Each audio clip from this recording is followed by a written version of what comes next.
من گفتم. Ben dedim. کی میخوای بریم؟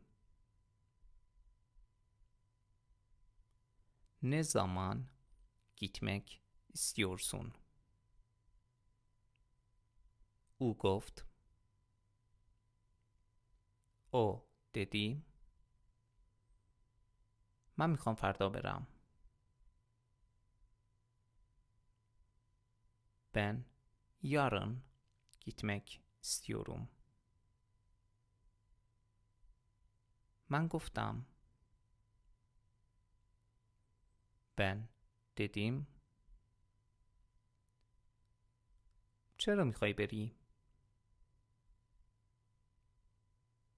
Neden gitmek istiyorsun?